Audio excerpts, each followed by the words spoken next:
The call came on a Tuesday morning, which I remember clearly because I was eating cereal over my kitchen sink the way I always do when I don't want to deal with real life. My sister-in-law's name lit up my phone screen, and I almost let it go to voicemail. I should have let it go to voicemail. "Hey," I said, because I was still half asleep and hadn't yet remembered to brace myself. Her voice came through bright and clipped the way it always does when she's about to say something that will ruin your day but wants to frame it as a favor. "So I wanted to call you personally, because I think it's the respectful thing to do." That sentence alone should have told me everything. People who are actually being respectful don't announce it first. "We've been doing some thinking," she said. "My husband and we really feel like this trip to Italy needs to be an intimate experience. Just the immediate family. The kids, us, my parents, his parents.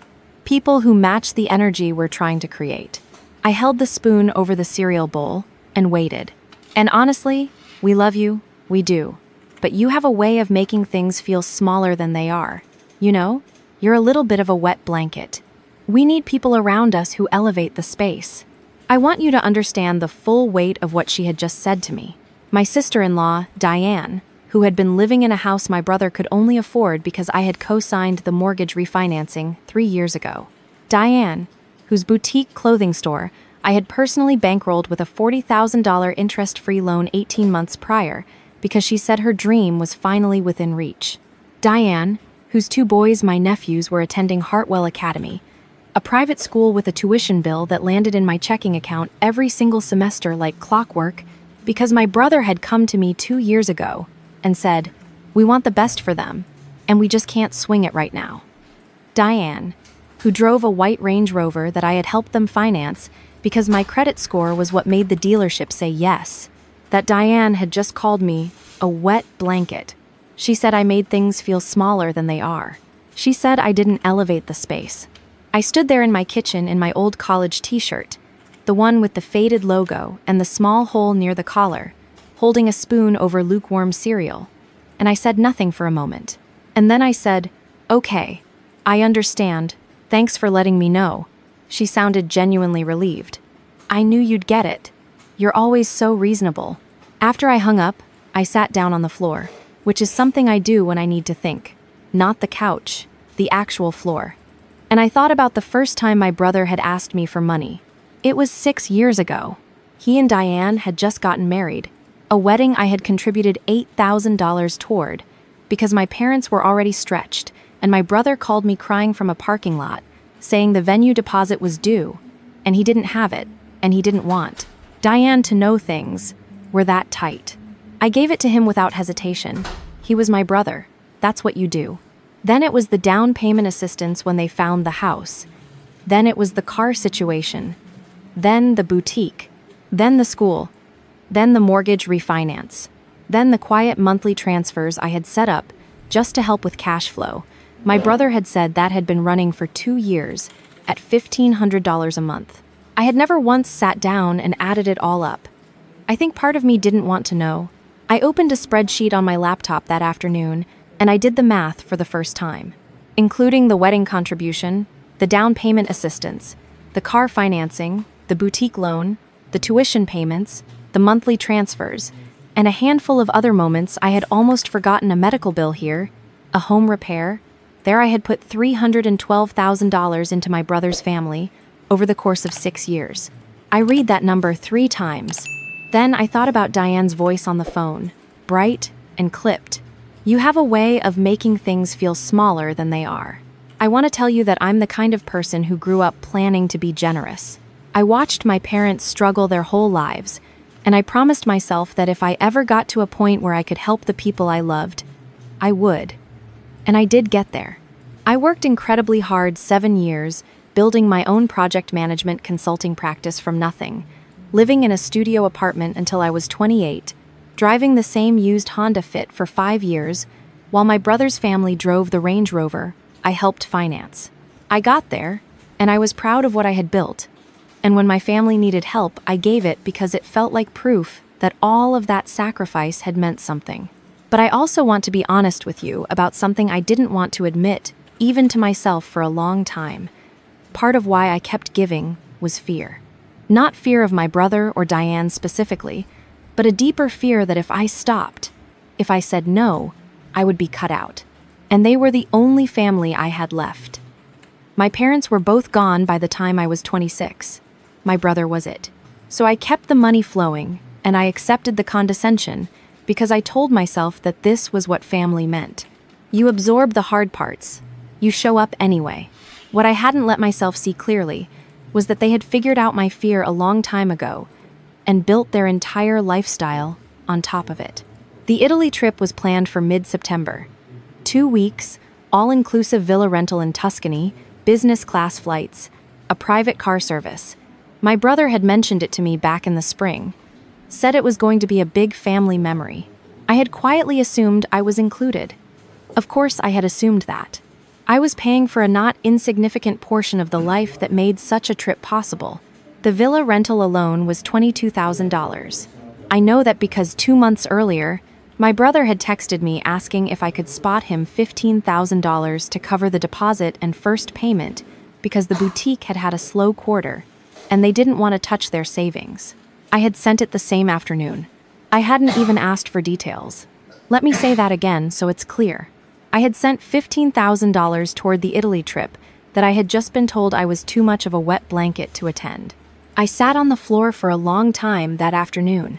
Then I got up, made coffee, and called my accountant. Here is what people don't understand about money when it lives inside a family. You tell yourself it's love. You tell yourself it's generosity. And some of it genuinely is. But at some point, and the exact moment, is different for everyone. It stops being love and starts being leverage. Not leverage you're using, leverage being used against you. Because once someone has built their life around your financial support, they have power over you that has nothing to do with affection. You stay quiet at the dinner table when they make comments about your apartment or your car or your clothes because you're afraid that if you push back, the whole arrangement falls apart and suddenly you're the bad guy who destroyed the family. You shrink yourself to fit the role they need you in, which is present enough to write checks, invisible enough not to disrupt the aesthetic. Wet blanket doesn't elevate the space. My accountant, a sharp woman in her 60s named Patricia, who has seen everything, listened to me lay out the numbers without a single interruption. When I finished, she was quiet for a moment, and then she said, "What would you like to do?" I told her. She said, "I can have the paperwork ready by end of week." The boutique loan had a formal promissory note because Patricia had insisted on it when I'd originally made the loan, even though Diane had rolled her eyes and called it so corporate, and my brother had apologized for her on the phone the next day. The note included a standard demand clause, meaning I had the legal right to call the loan due with 30 days' notice. I had never used it. I had never intended to use it, until now. The tuition was billed to a credit card I held in my name that I paid off monthly. My name, my account, one phone call to the school's billing office, and I could have that card removed from the account before the next statement. The monthly transfers were a standing order in my online banking. A few clicks, done. The car financing that one was cleaner than I expected. I hadn't co-signed exactly. I had been the primary borrower, because my credit was the only thing that qualified. The loan was in my name. I had been making the payments. If I stopped making the payments, the lender would begin their collections and repossession process within 60 to 90 days. But there was a more immediate option. I could call the lender, explain I was the primary borrower, and wished to voluntarily surrender the vehicle, and they would arrange pickup. Usually within a week or two. I want to be clear about something.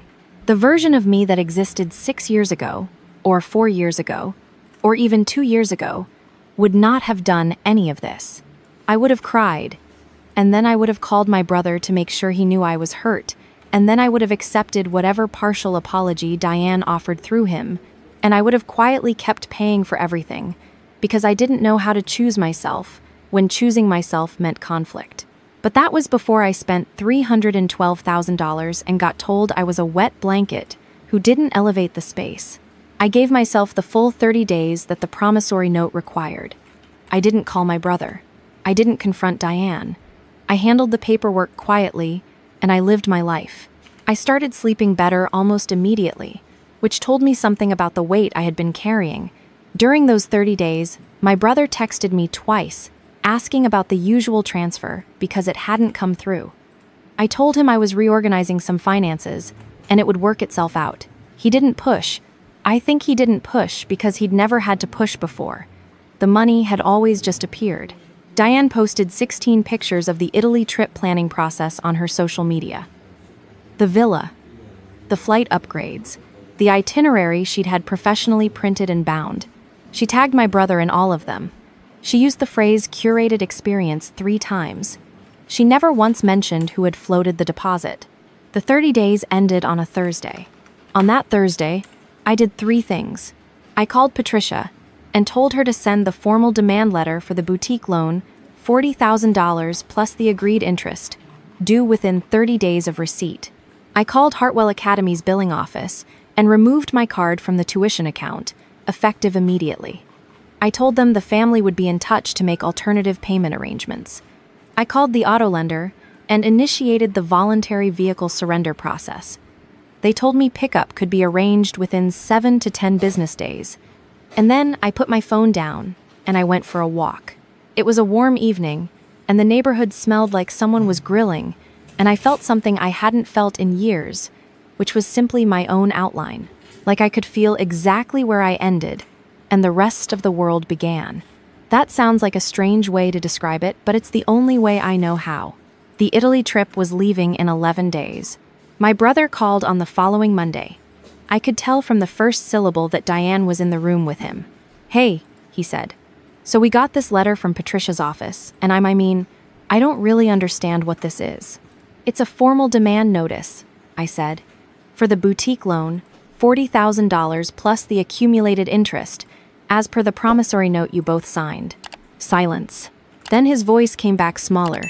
"I don't why. What's happening?" I want to tell you I gave him a long speech. I want to tell you I listed every single thing I'd done, and every single time I'd been made to feel invisible or insufficient, or like background noise in a life I was quietly funding. But I didn't. I had thought about this moment many times over the past 30 days, and I had realized that long speeches are for people who still need to be understood. I no longer needed him to understand me. I just needed it to stop. "I'm reorganizing my finances," I said. "The terms of the loan are in the document. If you have questions, you can contact Patricia directly." "The school called us," he said. "They said our payment card was removed. You'll need to set up your own billing arrangement with them." Another silence, longer this time. "Diane she's really upset. She thinks this is about the trip." I almost laughed. Not a mean laugh. Just the kind that comes out when someone is telling you a truth they don't realize is a truth. "How you interpret it is up to you," I said. "We can't. The boutique is not in a position to pay back $40,000 right now. You know that. The note gives you 30 days to make arrangements. You might want to speak with a financial advisor." He asked me if I was serious. I told him I was. He said that this was going to blow up the whole family. I told him I hoped it wouldn't. He asked if Diane could call me. I said I didn't think that would be productive. He got quieter and quieter until his voice was almost nothing. And I recognized that voice. I had heard it 6 years ago in a parking lot, when he called me crying about a wedding deposit, and for a half second, my chest tightened with the old familiar pull. And then I thought about the spreadsheet. $312,000. Wet blanket. Doesn't elevate the space. "I love you," I said, because it was true. "But I can't keep doing this." The call ended. I'm going to be honest about what the next few days felt like. They felt bad. Not because I doubted my decision, I didn't. Not for a single hour. But because doing the right thing for yourself after years of doing the wrong thing for everyone else does not feel like relief right away. It feels like grief. You're grieving the version of yourself that believed if you were generous enough and patient enough and small enough, eventually people would see you clearly and love you the way you deserved. I grieved that version of myself. She had worked very hard, and she deserved better. My brother sent me 2 more texts over the next several days. The first said he needed more time. The second said Diane was looking into a small business loan to cover the boutique debt. I responded to both with a single line each. The first to contact Patricia, and the second to say I hoped the loan came through. The vehicle pickup was scheduled for a Tuesday morning. The Italy trip was leaving that Friday. I did not plan what happened next. I want to be clear about that. I had not coordinated any of it. I did not know that Diane had scheduled a small going-away brunch at their house on that same Tuesday morning, inviting a handful of her closest friends and her parents to send the family off in style before the big trip. I found out later from someone who had been there. Here's what I was told happened, reconstructed from two different sources. Diane had the Range Rover packed with the first round of luggage already, sitting in the driveway because she liked the way it looked and wanted everyone to see that the trip was real and imminent and glamorous. Her friends were seated on the back patio with mimosas. Her mother was inside helping arrange a cheese board.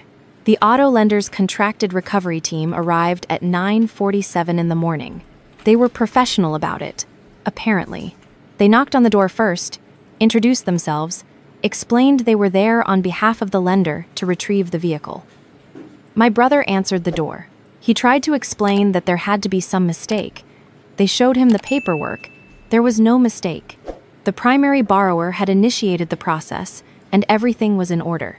By this point, Diane had come to the door, and then Diane's mother, and eventually the friends on the back patio had migrated toward the front of the house to see what was happening.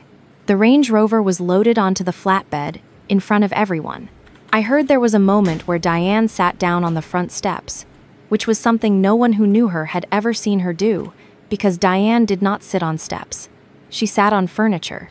She sat in curated spaces. She did not sit on the steps of her own house in front of her friends while a recovery truck drove away with her car 3 days before her Italy trip. I'm going to be honest with you about how I feel about that moment. I feel two things at the same time. The first thing is that I did not do any of it to hurt her. I did not time any of it to create that scene. I set a process in motion to reclaim my own life, and the timing was what it was. The second thing is that I would be lying if I told you I felt nothing when I heard about it. I did feel something. After 6 years of making myself invisible, so that Diane could feel elevated, there was a part of me, a very human part, that found a certain symmetry in the fact that her carefully curated going-away brunch had become the setting for the consequence she'd earned. I'm not proud of feeling that. But I'm not going to pretend I didn't. The Italy trip did not happen.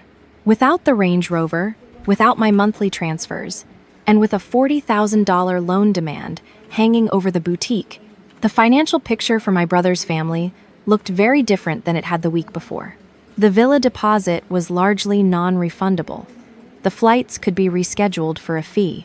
The private car service had a cancellation policy. I don't know the full accounting of what it cost them to cancel the trip. I didn't ask.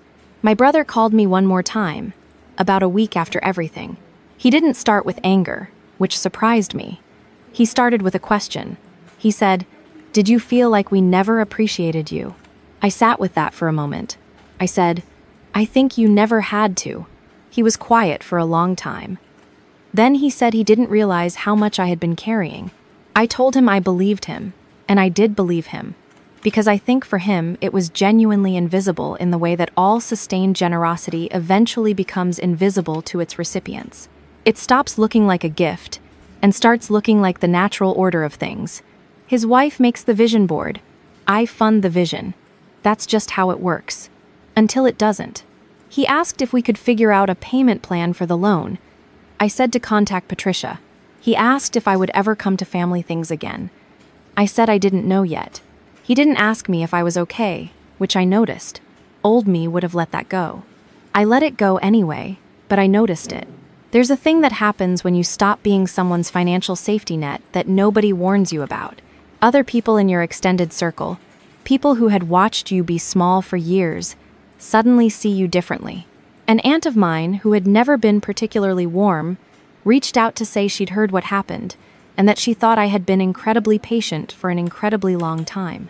A cousin texted me a voice memo that was mostly just her, saying she was proud of me. I didn't know people had been watching.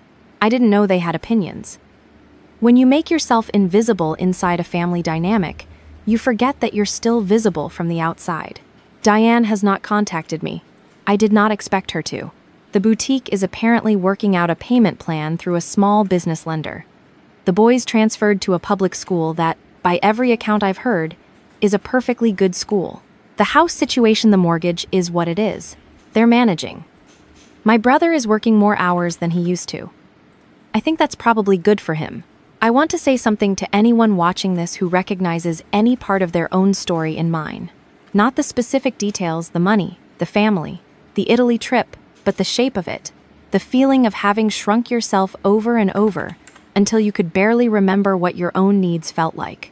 The fear of choosing yourself because choosing yourself meant conflict, and conflict meant losing the people you had told yourself you couldn't survive without. Here is what I know now that I did not know 6 years ago, or 4 years ago, or even 1 year ago. The people you cannot survive without, if they require your silence and your smallness as the price of admission, are not actually keeping you safe. They are keeping you contained. And the day you stop paying that price, the day you stand up and say, I am not a wet blanket, I am not background noise, I am not an ATM dressed up as a family member, that day is terrifying. And it is also the first day you start to feel like yourself again. I sleep well now. I have a savings account that I am actually building instead of draining. I signed a lease on a new apartment last month just for me, a little too nice, the kind of place I had always quietly told myself I'd get around to someday. I bought a couch I loved without doing math in my head first. I took myself to dinner on a Thursday for no reason. These are small things, but they are entirely mine. The last text I got from my brother was 3 weeks ago. It just said, "The kids miss you." I read it twice. Then I put my phone down, and I thought about that for a while. I do miss the boys. They are not their parents. They didn't choose any of this. In time, I hope I can build something with them that doesn't run through Diane and my brother's dynamic at all. I hope that's possible.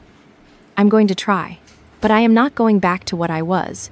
That version of me, the one who wired $15,000 on a Tuesday afternoon toward a vacation. I wasn't invited to attend. She gave everything she had, and she got called a wet blanket for it.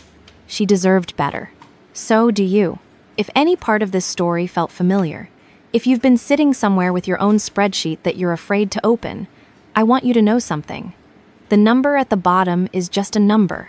What it represents is the amount of yourself you gave away, trying to earn a seat at a table that was never actually yours to begin with. You don't need their table. Build your own.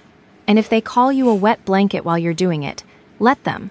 Winners pay their own bills.